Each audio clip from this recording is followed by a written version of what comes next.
I think now's the time. It's March 20th, 2025. We're inching closer and closer and closer to opening day. And I think now's the time to turn the page. Now's the time, really, as we are now 8 days away from opening day against the Colorado Rockies. It's time to refocus our efforts and our passion to what is going on the field. It doesn't mean forget what happened. It doesn't mean forgive any of the transgressions from the people that are making the decision when it comes to this team. And I don't think if you support the Rays, it means that you're okay with everything that's happened with Stu Sternberg and the lack of the stadium deal going through. But I, for one, and I hope that you guys are on board with this, I hope you guys are not going to take this out on the players and the coaches on the field. See, at the end of the day, they need our support. They need us to be there for them. They need us to watch the games, watch the programs, looking at certain things, talking to guys like Ryan Pepio, talking to guys like Brady North, the assistant hitting coach, seeing Rich Hollenberg and Doug Wechter in the studio today filming their all access for the season. Don't be spiteful. I feel like that we see that too much in this country now, whether it's sports or not. If you disagree with certain things, there's so much hate that resonates with inside a lot of people. And they're just like, screw you, screw you, screw you. And they're just like, they hate on everything. It's okay to be able to have a little bit of an a la carte feeling towards certain things. You can still support the Rays and be vehemently unhappy with what Stu Sternberg has done with this organization. I don't think it's Kevin Cash's fault. Sure as hell isn't Eric Neander's fault. It ain't the players' fault for what's been going on. So let's direct our efforts, our affection towards supporting this team. And listen, unless another big news release comes out about the Rays Stadium, maybe it's something about the new investors. But right now, and from here on out, I really want to focus the majority of our Rays talk on the team and the product on the field. And I want to give you 5 guys. No, we're not talking about burgers. But I said that as soon as I said that, I got hungry. Am I the only person that now, whenever you say 5 guys, you think of burgers? I can't be the only person. Every single time I think about that freaking brown paper bag and the French fries and the freaking burgers and the peanut shells on the ground. Damn it, 5 guys. What a great thing to name your restaurant, because now every single time on the top of my head, I say 5 guys that think about burgers. But these are the 5 players that I am focusing on coming out of spring training and going into the season. The 5 Rays players that need to perform at a high level if this team's going to do anything in the division. And we know what else is going on in the AL East. We know what the Yankees are dealing with when it comes to their injuries, with Garrett Cole out for the season, Luis Hill being banged up, Clark Schmidt, what's the deal with him? We know that Giancarlo Stanton is hurt. We know they don't have Juan Soto. So, all right, are they a little bit of a wounded animal? I still think they're a lot better than people that are preying on their downfall are talking about. I don't necessarily trust Baltimore. You have Zach Eflin that, think about this. Everybody was saying how great Baltimore was and how great they were going to be. Zach Eflin wasn't even the ace here. The only way that Zach Eflin was the ace here was when 3 guys got injured. Now he's the ace of the Baltimore Orioles? Really? Okay, not scared of them one bit. Sorry. I know their bullpen's going to be better. They got a lot of young players, but unless they take that next step, all they are highly touted prospects. Not worried about that. Boston, I look at that team as they're so on one end of the spectrum or the other. They could be dynamite with Crochet and Buehler at the top of the rotation and some really, really good young players. They went out and got Alex Bregman. I think Boston is the team that may be the wild card. Not saying winning the wild card, but just be the wild card of the division. I'd be just as I wouldn't be surprised if they finish first, and I wouldn't be surprised if they finish last. That's just kind of how Boston has been the last 2 decades. They got as good as chance to finish, a World Series champion as they do finishing, with the top 10 selection in the draft next year. Toronto, not buying it one bit. They're just going to be spending all year long pining after Vladimir Guerrero Jr., wondering if he's going to resign. He's not staying up there. Not happening. He's going to go somewhere else. He's going to go to a different market. And yeah, they're just going to be back to square one. I feel like where Baltimore is right now is where Toronto was 5 years ago. All these great young players. Oh, they're going to be so awesome. Look at this. Look at what they're going to do. Look at Kevin Biggio and Bo Bichette and Vladimir Guerrero Jr. and Gurriel. They have all these legacy players whose fathers and grandfathers have played professional baseball all around the world. And what did it amount to? Jack shit. Nothing.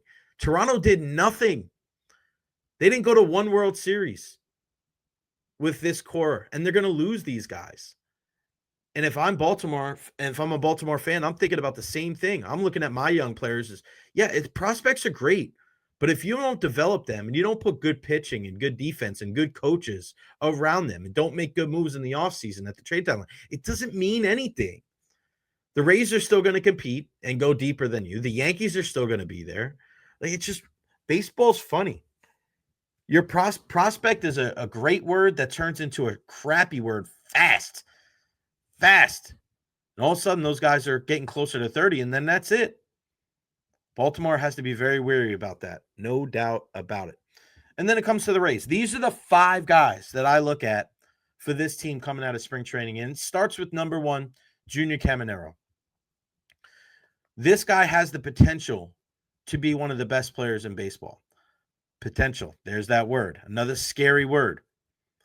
If the Rays want to be successful this season, if they want to be a team that makes it to the playoffs and really gives them a chance to be a team that could be a factor in the postseason, this is the guy that has to lead the surge.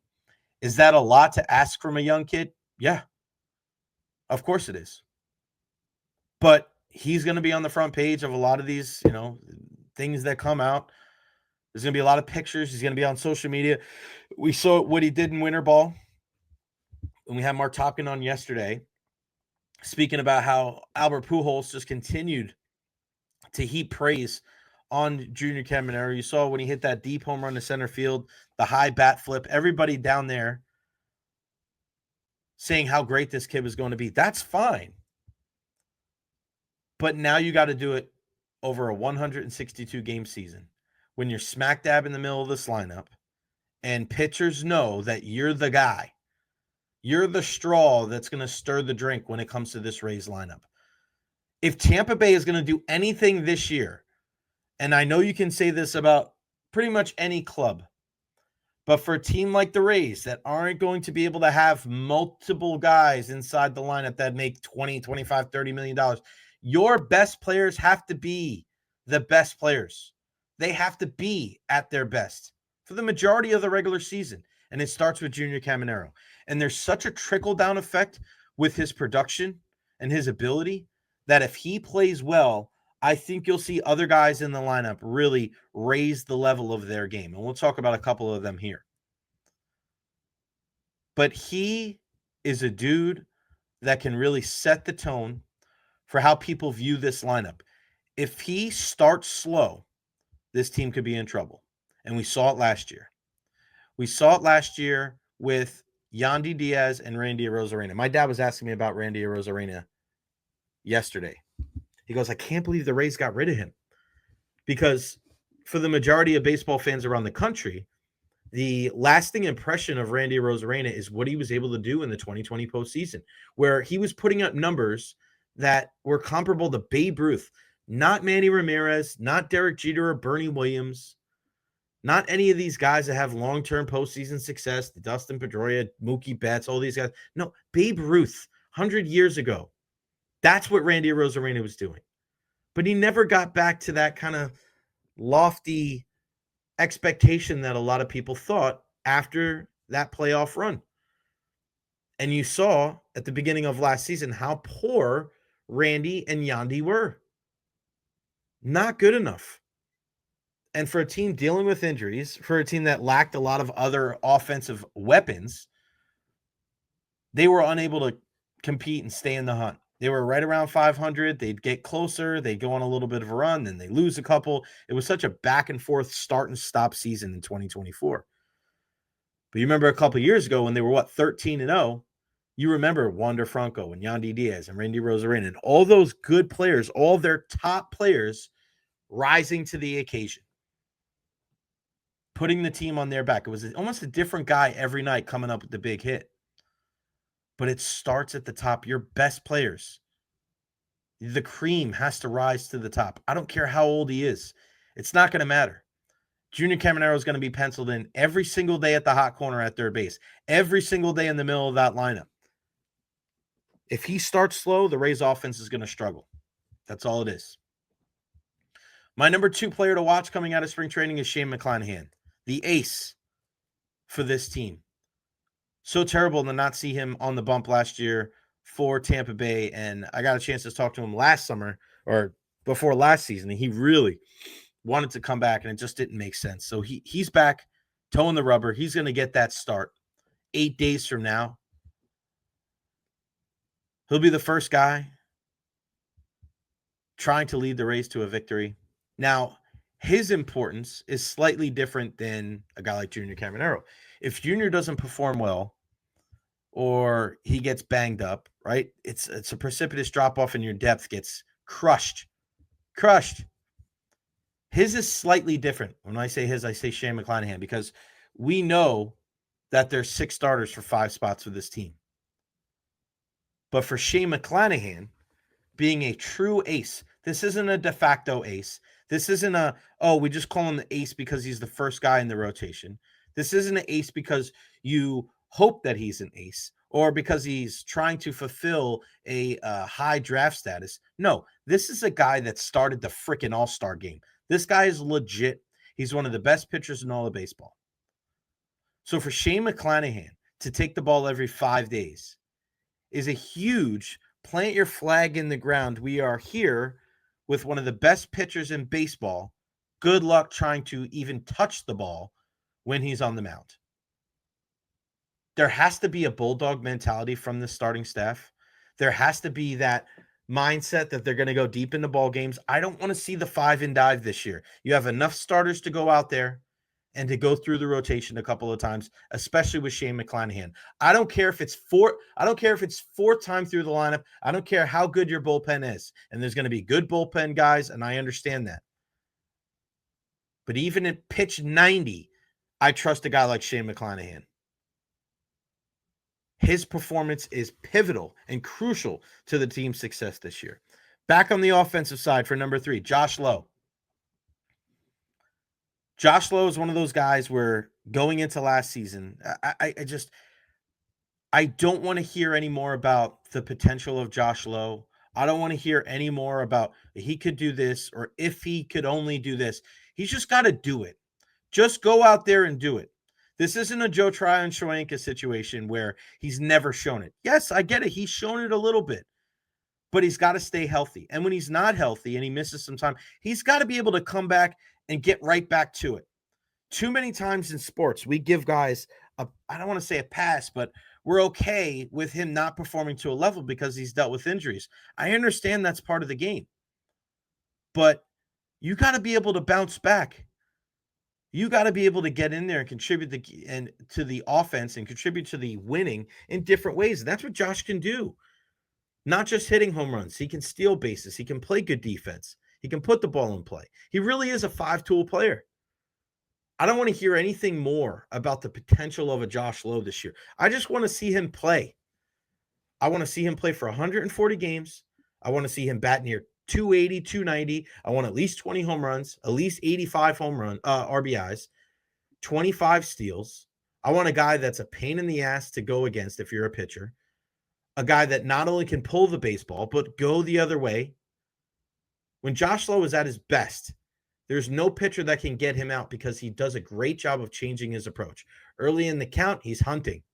He's hunting for a ball that he can drive to right center field. Opposite field, he's going to let the ball get deep and he's going to go the other way. But for Josh, when he's trying to change his swing too much, and you can see he's really thinking up there, that's when he struggles. I need to see a better Josh Lowe this year. And if he's better, the Rays offense is going to be better. Number 4, Pete Fairbanks. And I know his velocity in his most recent outing was much better, 97, 98. We speak a lot about the bullpen with the Rays and how for years they may not name a closer. There'll be guys coming out of that bullpen there that you may have never heard of, names that aren't familiar when this team breaks spring training. But this is one guy that has been here a couple of years. This is Pete from St. Louis that has been an anchor for this Rays bullpen. He needs to make sure that he is, again, available.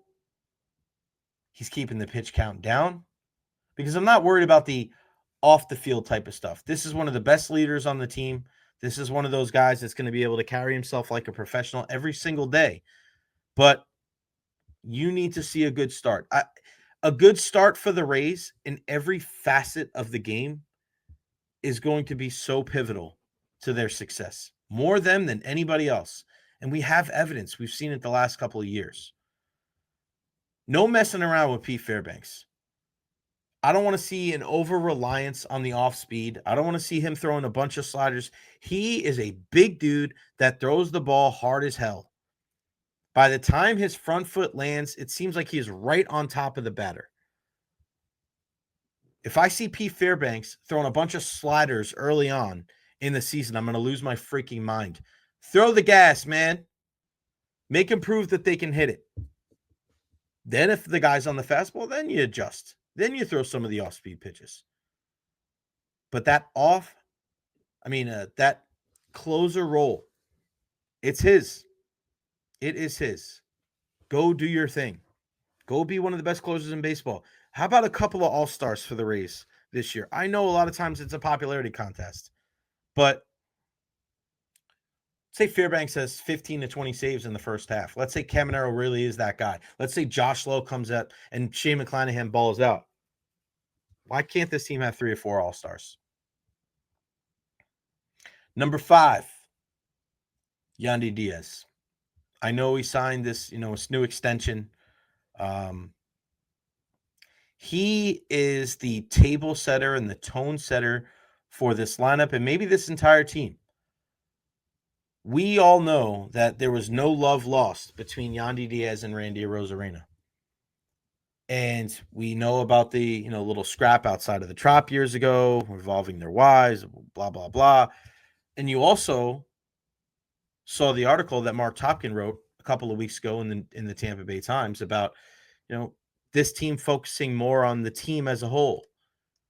Not the names on the back of the jersey, but the name on the front of the jersey.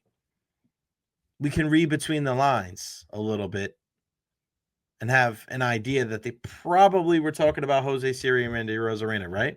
No names were mentioned, but just look at who's here and who's not here. Yandy, a guy that's a lot more deferential. Even though he wears some bright colors, he's very quiet, very unassuming. But part of the reason why this team struggled to start the 2024 season is because Yandy didn't live up to expectations. Yandy didn't perform at the level that we've come accustomed to the last couple of seasons. He just wasn't good enough. I mean, you look at his stats from one year to the next. I mean, you look at what he was able to do in 2022 and 2023. And even last year, he was able to right the ship and bat 281 with an on-base percentage of 341. It's not too bad. And the on-base percentage is probably a little bit lower than what you'd like from your leadoff hitter, but a WAR of 1.6. But you look at 2022 and 2023, where he played 137 games in each one of those years. In 2022, he had 140 knocks, scored 71 runs. He batted 296 and an on-base percentage of 401. In 2023, he had 173 hits, 95 runs. He batted 330, winning the batting title, and an on-base percentage of 410. His OPS needs to be over 820. His batting average needs to be right around 300, and the on-base percentage has to be over 400. There's no debate there. There's no discussion there. That's what it has to be. He is a guy, you want to talk about his weight, losing weight, putting on weight, less muscle, more muscle. I don't care. How does he look inside of how does he look in a gym? I don't really give a crap what he looks like. I'm sorry.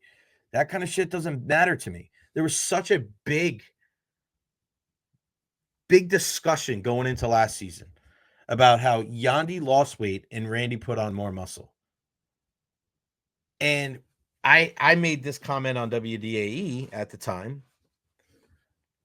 How often do you really see a guy make a big time adjustment with his weight, whether it's putting weight on or taking weight off, and it benefits them the next season?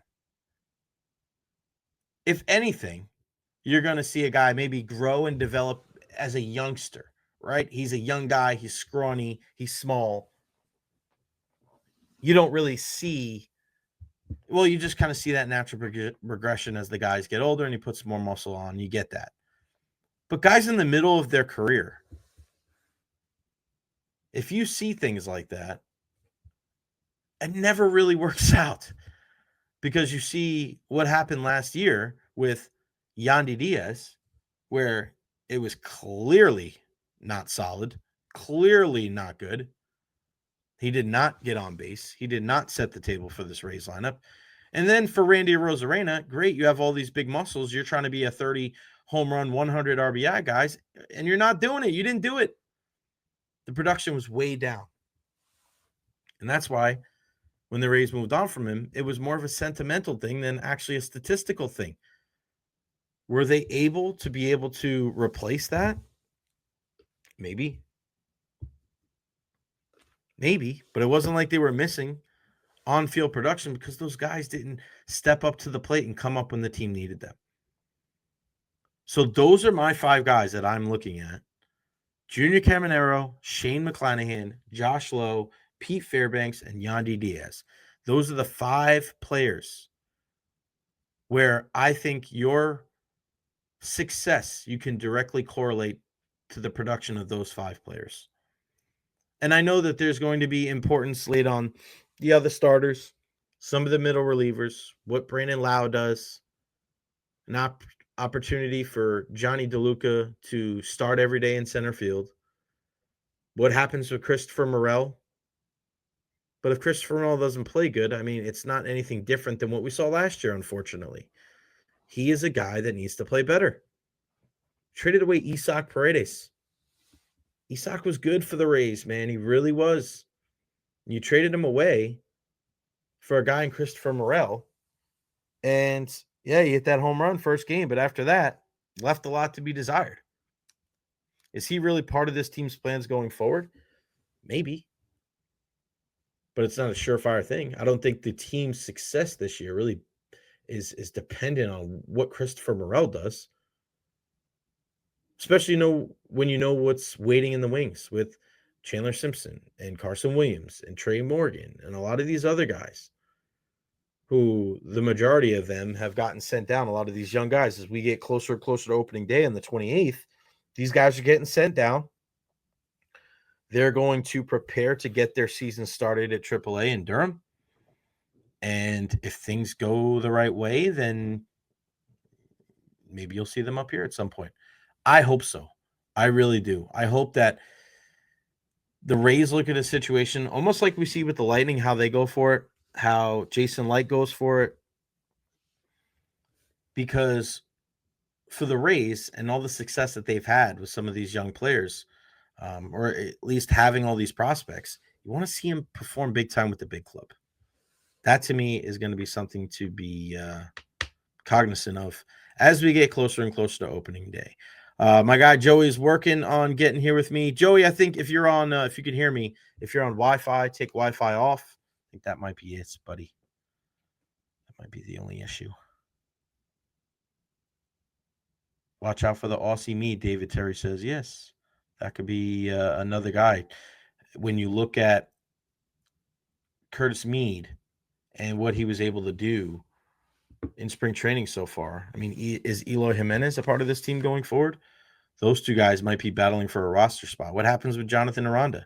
Too many guys over there that have performed at a decent level for AAA, and then when it gets to the big show, it's not working.